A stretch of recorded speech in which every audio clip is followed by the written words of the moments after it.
Welcome to Meeples on Meeples, episode 59. I'm Adam. I'm Brian. I'm Ian.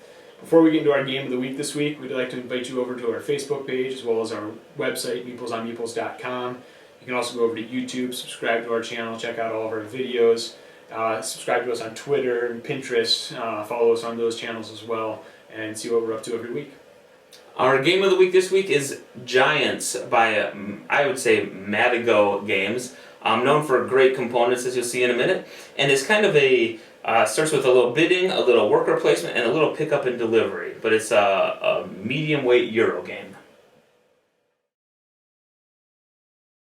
The rules for the game are as follows. It starts with a bidding phase, and in the bidding phase you start off with what we'll call little coins of your color, and then you start off with one chief of your tribe, and you know your chief because he has a little square or diamond shaped base.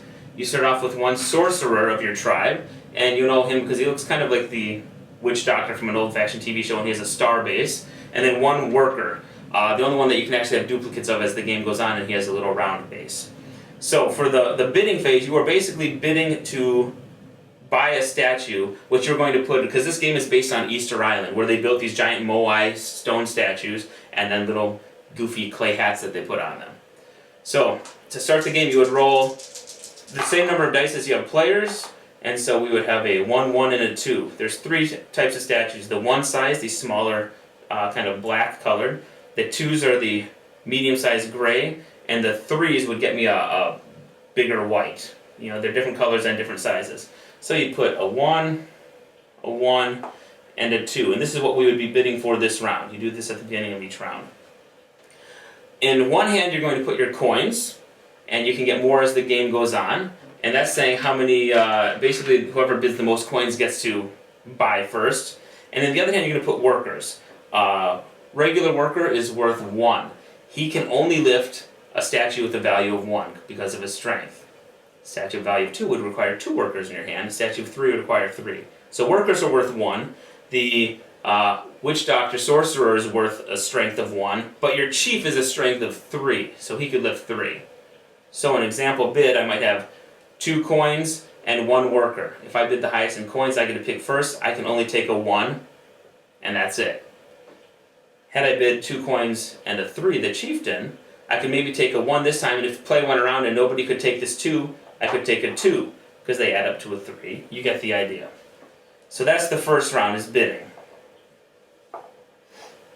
The next step is worker placement. Once all the bidding is done and people have their statues, by the way, they appear down here in the quarry. Once they're actually bid on. Yeah, once they're bid and they're bought, people put them down the quarry. Then you have, behind your player mat, you hide all of your things, and you can basically start placing workers. The goal is there are all these little, I don't know what you call them, bases around the edge of the island, and you need to move these statues, the moais, from the quarry to one of the bases. It doesn't matter which one, as long as somebody hasn't already reserved it with their witch doctor, which we'll talk about later.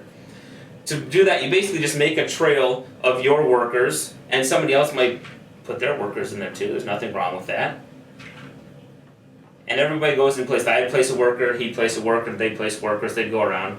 And it goes as follows.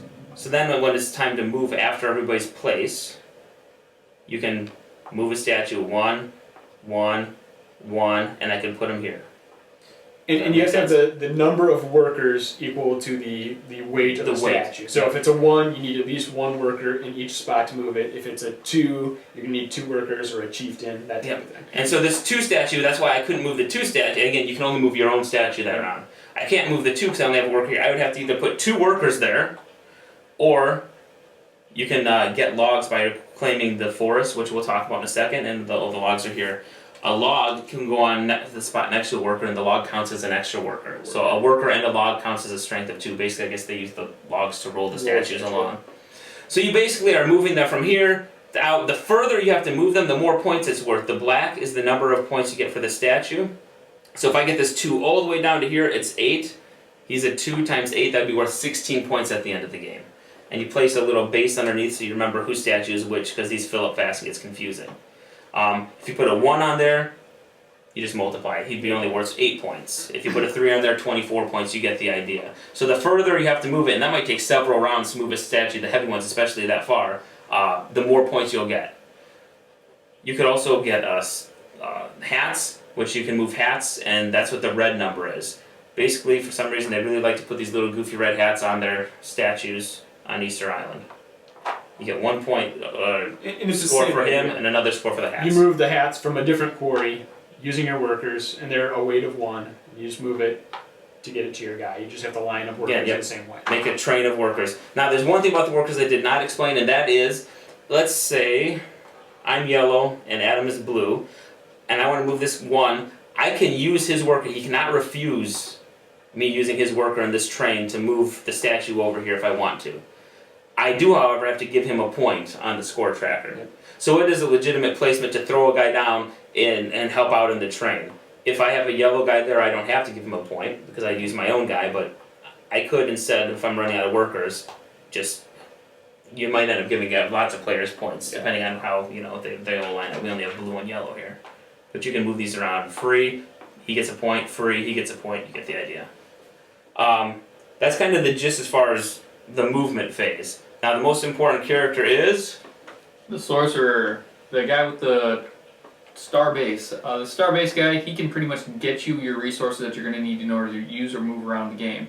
First resource that you can probably collect is add another worker bee to your litter of guys. You can then buy a hat with him, or you can do you could take up a resource such as the wood, which will add that to your collection, so that'll take place of a worker later on in the game as you move your statues through. And then it can also buy what they call a rondo tablet, I believe. No, these are the coins. Oh, these are just a coin. The coins buy the rondo tablets. Like they didn't come up with a better name. That's what I call it, as a coin. Do you really want to break out the rule book? I do not. It's called a coin. Okay, but anyways, you can buy the coin, and that allows you to do additional purchases in the later game. So. And help with the bidding. You need coins just because you need to bid more. Also, more coins later. they're also a place saver for your statue as you move it through the game, as well as your little clay pop hat thing. Yeah, good call. If, let's say, he got abandoned there and I couldn't move him any further, somebody could steal him the next round unless I had kept one of these behind my player base. I'm like, wait, I'm going to reserve him for the next round. Of course, I'm a yellow player, so I put a yellow hat on him. No, it doesn't matter. Yes, it does. And then the next time everybody knows that's yellow, they can't steal him. Yeah, you do have to reserve your statues. If you don't, at the beginning of this the is next not round, working. somebody can claim them with their own coin. Your sorcerer is a very main character and very key component to your play and your moves. Yeah, he basically gets you everything you need. Now keep in mind, you can only ever have one sorcerer. You can get, like I said, by going to the village, or like Ian said, more workers, but you only have one sorcerer, so you really have to decide, ooh, which one do I want to use him for? And that'll be going in the strategy, but... As far as the movement of the statues goes, one last thing. When you're going to move the statue to place him on a base, your guy has to be the guy next to the base. Brian said you could use other people's workers to move along in the train, and you award them points for using it, but you have to have your guy next to the base in order to place the statue there. If Brian's guy was there and this was my statue, I wouldn't be able to put my statue on that base. I'd have to wait till the next turn, put my own guy down there, and drop him on the base. That's true. It would kind of get abandoned there until you did have a guy who could direct the statue on a legit base. And scoring at the end of the game is pretty simple. Like we said, you get points along the score tracker every time somebody uses one of your workers. Yep. Otherwise, the black number, like Brian said, is the number of points you get for having a statue there times the value of the statue. So this one is an 8. If it's a 1 statue, it's just 8 points. If it's a 2 statue, it's 16 points. If it's a 3 statue, it's 18 points. 24 points. Or 24 points. It's late. Yeah, it's late, excuse me. And then there's a red number on there also, which is the number of points you get if you get a hat on the statue. That doesn't get multiplied, it's just the number that's there. So this one, for instance, is a 6. You'd add that on top. And then you just move your score tracker around. Whoever has the highest points at the end of the game wins. And then one last thing to point out with the forest is these deplete, it can only be used one time. So if I put my sorcerer here, I get 3 wood because it has the number 3 on it. You flip it over and then you can see all the wood's been cut down there. And so there are exactly the number of logs as there are the number here. When you use a log, it does not go back. It is removed from the game entirely. And so while they're great, they count as an extra worker to help you move. You'll use them up super fast. That's why it's important to keep buying more workers too. One last thing to your one last thing. Oh, okay. The actual rondo tablet and its function. We did not cover Rondo Yes. tablets. You love Rondo tablets. I Go love ahead and cover Rondo it. tablets. Rondo tablets you can get by spending a coin. And once you get the Rondo tablets, you need 2 of them to break apart, I guess, at that point, to change your king into, or Your chief. your yeah. chieftain, Basically, your yeah. chieftain to an actual sorcerer. And then that allow you to collect an additional resource on that turn, or for later turn. I guess it would Yeah. be for. It lets him do whatever the sorcerer did. So you can Yeah. have the sorcerer do one, and he can be a second sorcerer if he can Correct. cast a spell by if you- breaking a If you have tablet. 2 halves, you put it under him and you put him on whatever resource you want, he counts as a sorcerer. So we were talking about your base placement with your statue. The second thing the Rondo tablet can do is also peek under the actual. You forget which one's Yeah. yours. So if you forget which color yours is at, Yeah, you're as these supposed to- spots fill up. as they fill up, in order to make sure that your clay pot hat dude thing fits on there, or is supposed to go to that one, you can spend one in order to half a Rondo tablet to peek. I forgot. Was this my yellow? Yes, that's the one I Yeah. want to go towards. And then there, 2 tablets is worth 3 points in the end as part of the scoring tracker. Yeah, so if you have 6 of them, Ian and I both got 18 points at the end of the game for it just was having pretty extra, nice. It was- extra tablets. But they have to be 2 in order to make that point 3. So. That pretty much covers the rules. Basically, like I said, it's the bidding, worker placement, and then you just follow a trail and you move them around the board and score at the end. Works for me. So why don't we get into components? I guess I would start off and say the components on this game are pretty good. I mean, Pretty good. but They're not. It's Madigo. Well, they made cyclides. They make high quality games. the statues could have been stone. Other than that, Oh. No. And the box could weigh 200 No, bucks. the hats could actually fit on there appropriately. Yeah, They're they- a little snug. I mean, the components Or not at all. Yeah, sometimes they do snap on. They're supposed to snap on so they don't fall off, and I don't think it's gonna happen with this one. So I mean, the components themselves, as far as like the actual pieces you get, the statues are. I mean, they're all pretty well detailed. They look really good. Kind of what you'd expect for the type of game. Do you want to talk about your card? The little workers, I think we determined, aren't all exactly the same. Like each color has a different. The yellow looks like he's pose walking, worker. and the blue workers post standing. I think it's the same with the Chiefs. I don't think all the Chiefs are the same. So I They're mean, not. You got a little bit of variety. Things they didn't have to change. They could have just done stock. Everybody's Chief looks the same, just a different color, that type of stuff. But they took the time to create kind of a different mold for each of them, which is nice. The colors in the game, and the actual layout, and how it looks very theme. I mean, the theme hits. As far as colors for me, they work. Yeah, I mean, from the colorblind standpoint, Doesn't it's matter. not a problem. Not a problem. At least to me, I don't know. I guess there could be other types of color blindness that are affected. I cannot tell you that, but I like the artwork a lot. Yeah, I was Just just you gonna can tell say. the village, where the quarry and everything goes. Very colorful. I mean, they could have just made very plain green, but every hexagon is actually painted differently, Yeah, which is kind of cool. well, it looks like a kind of a painting that they put a hexagon map over the top of. I mean, you can look in the water over here, and there's like dolphins jumping in the ocean. It looks like you got some clouds, on the map as if you were looking down from, above on. there's also on an ships, seagulls, boats. There's a lot of stuff. I mean, just the Waves. detail. Waves, palm trees, grass. You know what I'm getting at, though. I mean, there's a lot of detail to it when it could have again been a very just bland hexagon board with different colors designating. And they just love to do crazy things that, I mean, really, you don't need this cool bowl to store all the pieces in while you're drawing from, but they included it, and it's awesome. It's better than a little plastic baby, I guess, or a little, something, but it's just, again, they just go above and beyond whenever they make a Well, game. I mean, they also made a little placemat for your little clay hats, even though you could just keep it in a pile off. Yeah, I was gonna say I didn't even know what that was for. But Yeah, that's I thought it was a dumb adjustment, but hey, it's it's there. The first player of each round rotates.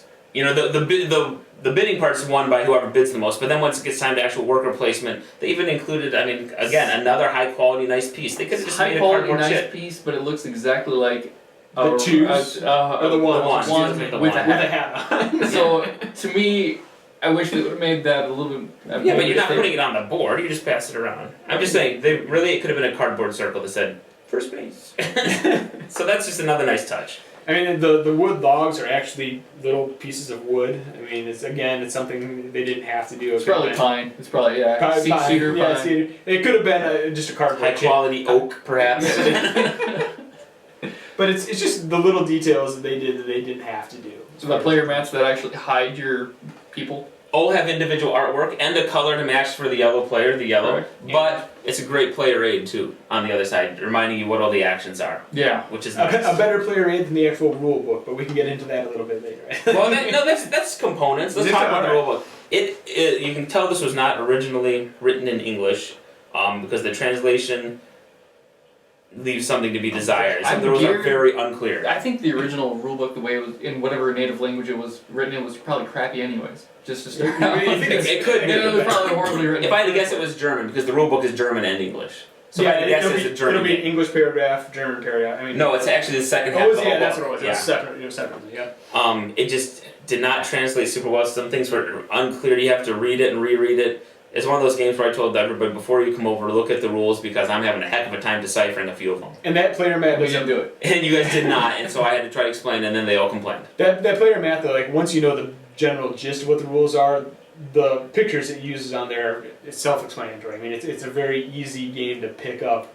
And Once you get past that initial hurdle. Except for a guy going like this means bidding. Yeah, I don't know why they Yeah, have two fists. that's really exciting. With Well, because you hold on glowing, two fists. it's glowing hands too. I don't know why. What I would suggest, I would call this a medium Euro, and so I would suggest playing another worker placement type of game like Stone Age or something, and kind of leading into this, because if you've played a worker placement game, this makes a lot more sense. It really does help to have that kind of background knowledge. And the Euro aspect of it. Yeah. Otherwise, like I said, you read that rule book and I was intimidated. I played a ton of games and it's just, I was like, wow, this is a bit much. Yeah, it actually does take a playthrough, if not 2, 3, to actually really get it down. Yeah, I think it says 45 minutes on the box, am I correct? Yeah. And it's yeah, right. Even if you know what you're doing, it's still probably an hour 15. If you're just playing 3 people and going really fast, up to 2 hours. Yeah.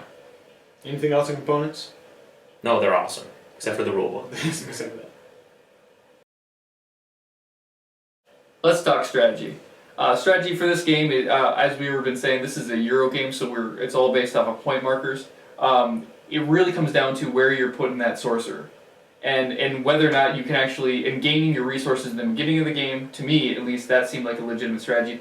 Gather all your tokens, as many as I could, so I could gain more Rondo tablets in order to use my king multiple times in order to get multiple resources in the initial rounds. You were putting your sorcerer here a lot to get a lot of the tokens right away, and then spending those coins on Rondo tab, which is a definite strategy, especially once we remembered, oh yeah, the Rondo tablets are worth points at the end, and then it's like, I wish I had bought some, but whatever. The other strategy I incorporated was also leech on your guys' movement. I didn't care about your individual onesie, twosie points as I moved through your characters. Using the using the train our of guys. I used your workers as many times as possible to gain my own agenda. And to be honest, yeah, I think I'd agree. It doesn't matter. You know, you think, oh, I'm giving a point to that guy. I had 8 more points than everybody else before we started actually scoring. Probably. Just based on people using my workers, and I still came in second. Yeah, and by 1. And it was close. I mean, it does add up. Don't get us wrong, but not as much as you think. No, I mean, when you give away points by using their workers to move. Because when I jumped on the 20 in the end, and it was a double on that, on top of that, 20 points compared to like onesie twosie just to get myself there,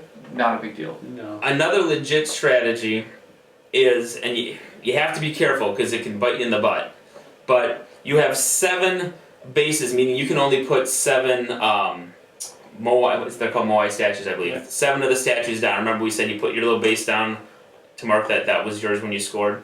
You only have 7 of those. So once you do that, that's the last round when you place your 7th the one. first person to run out is all 7. Yeah. So then that's the last round. You know, okay, it's all done. If you were the first one to get rid, like you could try to rush your Moai statues and like, you know, maybe I'm not going to go for the hats. Maybe I'm just going to try to buy statues up real fast and just place them.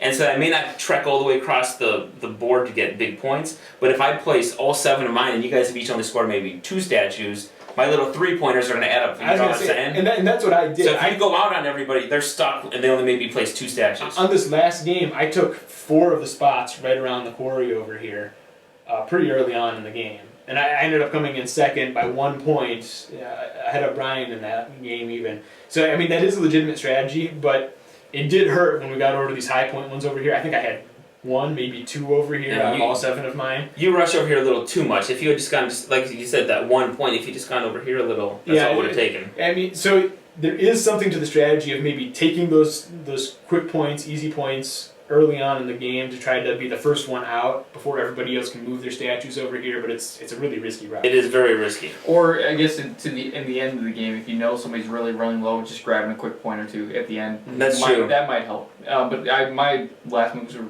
moving my hats to get to the. Yeah, Don't underestimate the hats. The hats. I think, big boosters. and I think that's something we probably could have started with a little earlier in our last game. I think we, it wasn't until our last, round. Two rounds, maybe, yeah. Only 4 hats actually made it out onto the board.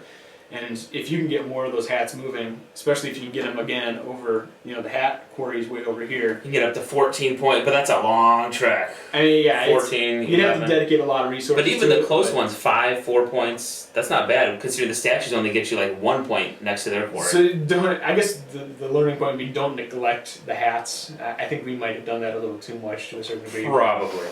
You can get at least a few extra points there, even on these close ones, I just said. Get logs. Because like I said, there are only 7 wood spaces, and the logs can each only be used 1 time. They are a huge help for moving, especially the bigger statues. Placing 3 workers in a space really hurts you, but 1 worker and 2 logs, not so bad. No. So. I remember I actually behind my little I don't know, cover. I was placing them in sections to adding like logs to my workers to make sure I can move my 3 statues. So you knew, okay, this is the worker, these 2 logs. These 2 logs. I had them all individually laid out, so I okay, this is what's my next move, my next move, my next move. So I didn't have the analysis paralysis, I guess, option to say where am I going to go next. That's always a good thing, yeah. And the other thing, and I don't think we had a problem with this, just be sure you remember where you place your statues. At the end, it does get really full. And if you happen to put a hat on the wrong statue, Nobody did that thing. I could see someone doing that. How many does this plays minimum what and a maximum what? I believe it goes up to, is that on this part of the box? I think it goes up to 5 players. No, of course it's not on this Because part of the box. that's gonna get busy. You got it's- 5-player match. Yeah, it's 3, minimum of 3 up to 5 players. So, You just really got to it keep gets track of crazy. it. So we played the minimum, we played the maximum. I mean, to me, I don't ever remember a time where I lost track of my people. No, I don't didn't think it was either. a good issue. And again, with the fewer players, I know that's a part of the game though, but I didn't see that came through enough. I really was able to keep track of maybe it's that for a younger audience you'd see more of the mix-ups. Possibly. And another thing to keep in mind is don't forget to reserve your statues that are not on bases at the end of the turn. And don't spend all these during your turn, because then if you forgot, I bought a statue this round, I didn't move him, he's abandoned now. I have to put a little marker on him just so that nobody can steal him next round. For instance, if I bought a statue and ran out of coins, and then That happened twice that last game. At the beginning once of the next you, turn, once me. somebody else can jump in right away, put a hat right on them, reserve that statue, and I bid for them, but I'm out of luck at that point. One of my strategies was going into the bidding with nothing. Just Save it all for the worker placement phase. Because what I wanted to do was I wanted to use my king twice, or I wanted to use my king and my sorcerer to gain more resources on that 1 turn, and then the next turn I was able to bid, move, and Late game, I think that works. Yeah, you gotta invest early and get some statues on the board, and then late game go in there and say, look, I'm moving my statues to the high point areas. I don't care about anything. And I'm done. I have a strategy that can oftentimes work for the bidding phase. Let's say there's 2 2s and a 1 out here. And I win the bid because I had the most coins, and let's say I use my chief, or I had like 3 workers or whatever, and I see that the next, nobody else bid that many workers. Everybody else bid 1. I could take the 1, since I bid and I get to pick first, and then you're like, oh, I only have 1 worker. I'm not strong enough to lift a 2. I can't lift a 2, and I screwed you guys from taking over a statue at all that whole round. Does that make sense? Yeah. And then since I bid 3, I still have 2 more points, and I can take one of these 2 and get 2 statues in 1 round. Doesn't have to make sense to us. That makes sense to them. So, but I mean, well, if I can't get feedback from them instantly, like I can, This ain't making sense anyway. So choosing what you want to take when you bid, you can keep other people from taking anything. So they just wasted a coin on the bid, and you're like, ha, I got 2 statues, and you don't get anything. So that's a possibility. Any other strategies, or? Nope. Let's talk likes and dislikes. I like the components. I mean, I think that's going to be kind of universal across the board. They're nice components. They're up there with some of the best, I'd probably say. Colors are good, and I enjoy it. There's enough strategy in the game to choke a donkey. I mean, how big is this donkey? It's a regular size? It's a sizable donkey. Okay. I haven't seen many. I like the fact from what I've that encountered at the petting zoos, it's a sizable donkey. It's got to be a sizable donkey. I like the fact that when there are choices to be made, every good game should have choices, but it's always a good choice. Like I never felt. Except when somebody does that whole bidding strategy, you just try. Well, the basement, then you can screw people over. Yeah, but that sucks. you can have as many people as you need on a space, so I don't feel like, oh, I can't put a guy there because there's already a yellow guy there. No, I can still make that move. Anything the sorcerer can do is going to benefit you in the long run. There's not a bad choice to make. It's tough to decide which move to take this turn. Yeah, but none of them are bad choices, and that's a good game to me. It's not like in Stone Age, for instance, where you could take up a space and prevent somebody from being able to use that space. Like, Brian could take, the space to get an extra worker, and in Stone Age, I'd be completely out of luck, and that may have ruined my entire strategy for that turn. Not so in this game. You can just throw your sorcerer down that same spot, get that same resource, and not have to worry about it. Like to dislike on this point, they're warring tribes. We're warring against each other and trying to get our. It's more of a passive-aggressive war. Right. Like, Yeah. Mine's bigger than yours, and that's what it's all about. It's the statues. There's not statues. There's not enough back and forth screwage in this game. Besides the betting, which you're in a conflict against each other. That's really the only other piece of it. You could screw someone over by, if you see that they are clearly forming a train and they're going to try to put a statue here, you could throw your, I always want to call him wizard, your sorcerer down and say, oh, by the way, I'm going to reserve that space, because we don't ever do it hardly, but you can reserve a space, and they just built a whole train out to the middle of nowhere now, because they cannot place I would on agree that. with you, though. There's a minor screwage. Yeah, but it's not enough to say we're 4 different or 5 different tribes and we're trying to do our own work together. It's like, you can use my guy, don't worry about it. We'll just work and play together anyway. I get what you're saying. As far as speaking goes, maybe it doesn't. It just kind of doesn't sit to the point, like, we're 5 different tribes. We all have our own chiefs, we all have our own sorcerers. There's not enough of that combativeness. Can 5 tribes not live in peace? No, I think my warmonger. I think my America. I think I'm gonna throw my spear into you. There's none of that. Like there should be guns. I don't know if there needs to be that though. I mean, this is kind of game family friendly. I could play this with if once I explain the stinking rules to them, you could play this with mixed company, and it's not all about war and blood and violence. You can't play this with like new company though. You'd have to be. It'd have to be some sort of game. This isn't a very entry level friendly game. Like I said, Stone Age, then bump it up. Now that you know how to do it, this one's a little more complicated. Well, I mean, I think this could have some nice points for an easier game, but I think they added complexity. I'm gonna disagree with you. I like it. This game for the same reasons I kind of like Stone Age, and it's kind of a laid back game. It's a game where we can play it. I'm not going to get too worked up over it. It's not going to be like a Gears of War kind of game where it's really intense. I really get into it. I like a good fight too. Don't get me wrong. I like the blood and the guts and the Braveheart stuff, but it is sometimes nice if you're just hanging out with your friends to have a lighter game where you're not like. Let's face it, we've all had those moments where you thought you had this foolproof strategy and somebody screws you over and you're like you want to rage quit and throw the table. That's not going to happen in this game. So I think it could. I think I just do because you know what? Bing! There goes your sorcerer. Find him. No, I agree with Adam. I sometimes like a game that's a little more laid back and I think the fact calm. That it's so. The rules, the book itself, it's so hard to go back. Oh, that's to. A major you dislike. Can't go back to it. I'm not going to disagree. And then bring a bunch of people into it, and unless you played it as a group multiple times, and you kind of house rule a few things just to kind of get you through the complexity of the rule book.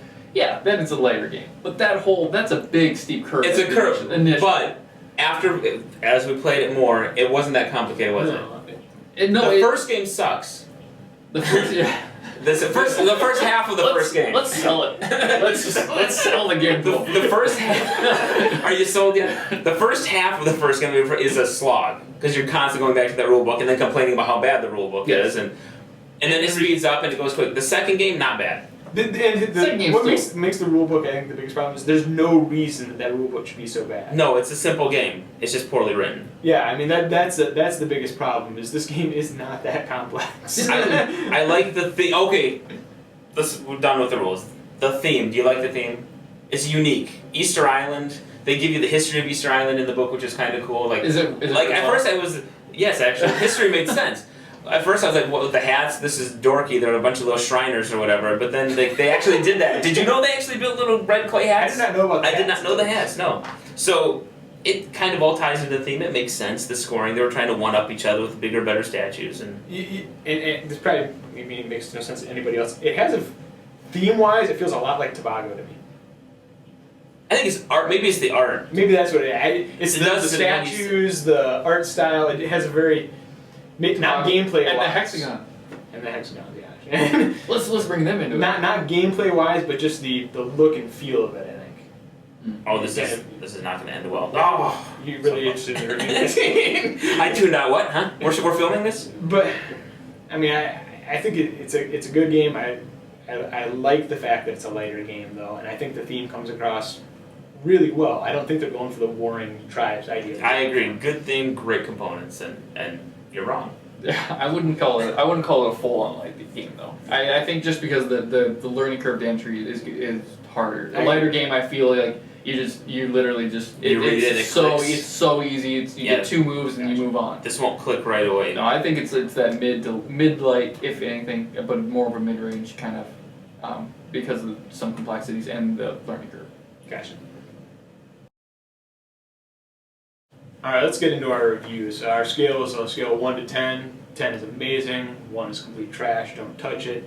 I guess I'll kick it off on my end. You're here. just gonna take the initiative. We always go this direction, so I'll go. Fair enough. Like I said, I like the components, I like the theme. The biggest downfall of the game is the rules and the rule book, I think. It just makes the game way more complex than it needs to be. All that said, I'm probably going to have to go, I'd go a 7.5 on this, I think. It's a good game, I like it. The learning curve, though, like Ian said, is a problem, I think. It's a game that isn't that complex, but the rule book makes it that complex when you first pull it out of the box, you first play it. And I think that's going to turn a lot of people off. And it just shouldn't happen in this game, because it's a good game, it's a fun game. I'd hope people would give it more time than that and invest the time into it, but I could see a lot of people, going through that rule book, getting through the first half of the, first game like you talked about, just being like, I hate this, rage quitting, throwing the table, being like, I'm done. That being said, the components are good. I had a good time with it. I like the laid back feel of it. The only reason I'd give Stone Age, I gave that an 8 or an 8.5. I gave that a higher score, similar type of game, is the fact that it was just so much easier to pick up and play. And it is more of a beginner game, I understand that. But I think it's definitely worth playing, but just a 7.5 for me. Yeah, I'm pretty close to where I'd say it's an 8. Just, we've beat the rule book thing to death. Just get beyond that, play a few games, and it's a fun, beautiful game that's easy to enjoy. It's a unique theme. The only reason I would actually dock it down to an 8 is because it's in a very crowded genre. The whole worker placement Euro game, there's a lot out there, and there's a lot of really good ones. The Lords of Waterdeep is amazing. Stone Age is great. Yeah, there's a lot of worker placement games. This is a very good one, but if you already have a ton, I can see a lot of people passing on it saying, I don't need another one of those in my collection. But it is a fun game. I enjoyed it a lot. There's a lot of bang for your buck, and I'd give it an 8. I don't know what the bang for your buck was, but I'm gonna go as low as a 6.5. And I don't like giving half scores, but I don't see a full 6 on it. Just I would have to bump it up because it is such a pretty game. It is so likable in the initial setup and kind of what you get for it, but the fact that it wasn't going into it, the learning curve just buried me on that one, and then just playing through, it was only sort of fun. I didn't get like a full enjoyment out of it because there wasn't like a whole lot of in-depth player against player kind of thing. Just kind of like not enough pitchforks, blood, guts on the board. Well, no, it's just like you're not warring against each other just to take over a spot even. It's like everybody gets to play there, everybody gets to add this. The only thing that's a depleting resource is really your wood, and then and then there's a little bit of point screwage where like you have 2 people in a square and you're moving through their players. You can say, oh, you're going to get the point over, you're going to get the point. You're like, whatever, I'll get a point next time, who cares? And you just move on. There's no competitiveness, there's no really anything to bring me into the game other than I'm moving a statue and it's just a pain in the butt. And I get that. Like, moving a big statue is a pain in the butt. That's the only theme I got out of it, and to me that just seems like work. So, So that's why it's a 6.5 for me. I mean, that's where it stands. I mean, the general playthrough, I can't give it much more than that. Alright. Well, that's our review of Giants. Check us out next week to see what we've been playing.